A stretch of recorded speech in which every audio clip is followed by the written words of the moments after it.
Suppose you're at the top. You hold knowledge that gives you an advantage over everybody below you, and you want to keep that advantage. How do you hide it? You don't. You publish it. In 334 BC, Alexander the Great crossed into Asia and heard that his old teacher had published the Inner Lectures. He wrote Aristotle an angry letter. If everybody knows what I was taught, what makes me different from other men? Aristotle wrote back, and Plutarch records the answer.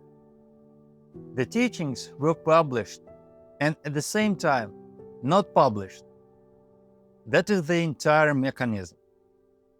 This video about the 7 locks that make it work. And the last lock is not on the document at all. Let me be clear before we start. This is not about any single conspiracy. This is about how information architecture works. So, why does publishing work better than a wall? The amateur answer would be a locked room, a stamp that says classified, or meeting where everybody agrees not to talk about it. That answer is weak because a locked door has a shape. People see the door. They start asking what is behind it. Publication has no shape, and it kills the news value first. A leak is an event. Somebody chases it. Somebody prints it. Somebody loses a job over it. A published document is furniture. Nobody investigates a secret that was already revealed. And the people responsible can say, honestly, we never hid anything. Technically, that is true. It was available. Almost nobody understood it, but it was available. And there is a bonus on top. Push the discussion into a narrow circles, and the ordinary reader eventually stops seeing anything new in the subject. Old news. Somebody already said that. Not a sensation. So here are the 7 locks. The first lock is publication without comprehension. Aristotle's defense, the way Plutarch reports, it's very exact. He says, the metaphysic books are useless to anyone who wants to teach from them or learn from them. They work only as a reminder for people who already went through the training in person. The text is finished, the text is public, and it doesn't function without something that is not inside the text. Hand the same document to 1,000 people. If 10 of them have the concept, 10 of them understand it. The monopoly survives. Nobody was denied anything. And you don't need an ancient philosopher to see this. Take the most printed book in human history. Deuteronomy, Isaiah, chapter 23, verse 19 and 20. Do not charge interest to a fellow Israelite. You may charge interest to a foreigner, and God will bless everything you put your hand to. Then chapter 28, verse 12. You will lend to many nations, but you will borrow from none. That is the rule about who you may charge and who charges you. You can find it in any library, in any school, in church, of course, and even in the drawer of almost every hotel room in America. It has been read out loud weekly for centuries. And most people who pass over those lines hear scripture, not a lending rule. Nothing was hidden. The frame it arrived in decided what could be heard. The second lock is the difference between what is said and what is left in silence. Every information system runs on 2 things. There is a stated part, the announcement, and there is the unstated part, the silence. That silence often holds the key for reading the announcement. When those two agree, the system is honest. When the stated part contradicts the silence, you get a Trojan horse. The reader sees the surface and takes it at face value, while the actual working concept stays in the part nobody said out loud. January 4th, 1954, the American tobacco companies bought a full page in 448 newspapers across 258 cities, around 43 million readers. It was called a frank statement to cigarette smokers. Public health is our responsibility above every other consideration. We are funding honest research. That is the announcement. 15 years later, inside Brown and Williamson Company, somebody writes a proposal about advertising. It contains 4 words. Doubt is our product. That is the silence. Both are public today. One was published to 43 million Americans on purpose. The other was published in 1998 because a court made them.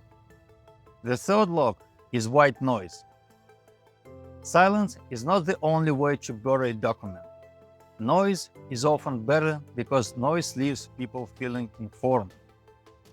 That 1998 settlement, signed by 46 states, forced the companies to hand over their internal files. The archive sits today at the University of California in San Francisco. Their own count is more than 16 million items. Free, no login. A search box on the front page. 16 million is not a library, it's a wall. I have never opened it. The same mechanism appears in miniature.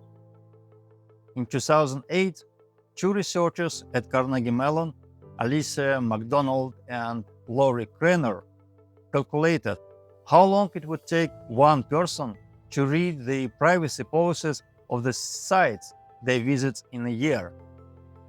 Each one a single time. 244 hours. 76 working days. Nothing redacted. Every word in English. And the reading simply never happens. You see the shape. Volume needs storage.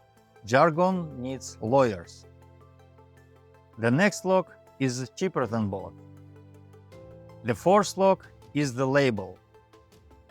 2 words. Conspiracy theory. Watch what happens the moment those words land. The content stops being examined. The evidence is not compared. The logic is never discussed.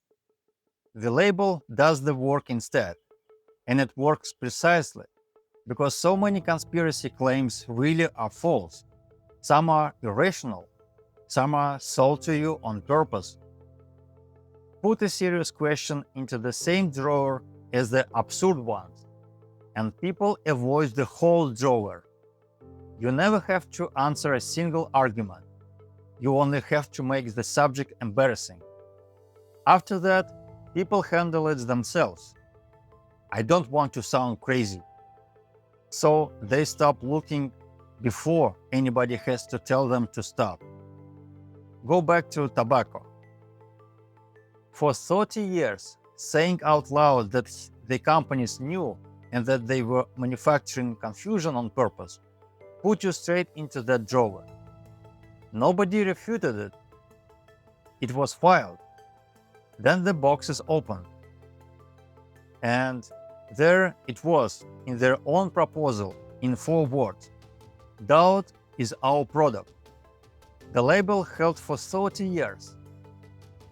A locked cabinet wouldn't have held it for 1 afternoon. The 5th lock is the messenger. There is an older method, and it doesn't touch the idea at all. You let the worst possible people carry it. Loud ones, unstable ones, dishonest ones, entertaining ones. Let them mix real documents with fantasy and announce dates that come and go. After a while, the public doesn't reject the messenger. It rejects the subject. Think of poison in a cup. Once a person has tasted it, they will not drink from that cup again, even if you later pour something clean into it. That is one reason true things and absurd things sit next to each other so often. The absurd one contaminates its neighbor. The sixth lock is a release valve. Now, suppose people find out anyway. What happens then? They talk about it. They get angry. They make jokes. They find a thread where everyone already agrees with them. It feels like resistance. And the understanding doesn't move 1 inch. The pressure comes out, and the picture stays the same. Anger becomes content. The same audience returns next week for the same frustration, the way you return to a series.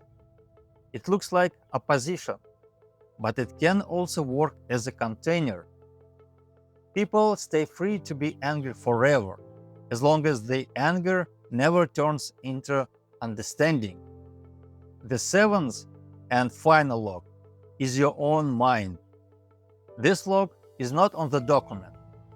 It's in the reader. Sometimes we reject information because the evidence is weak. But sometimes we reject it because accepting it would cost you something. An institution we trusted for years, a career, a degree somebody paid for, decisions we already made and cannot take back. And the refusal doesn't arrive as refusal. It arrives as this is too complicated. The writing is terrible. Those people are strange.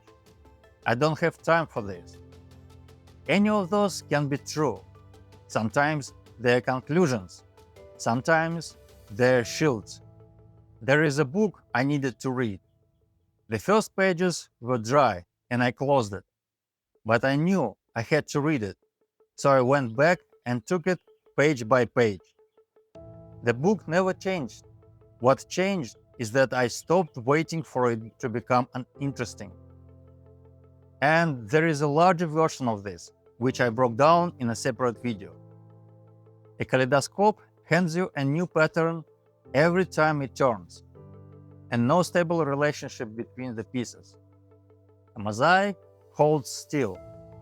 The facts are the same in both. Only one of them becomes a picture. Access is not the problem. Connection is. So go back to Alexander's letter for a second. Alexander was afraid that publishing would take his advantage away. Aristotle told him it wouldn't. And notice what he didn't describe. He didn't describe a code. He didn't describe a missing chapter. He didn't describe a trick. He described a fact about readers.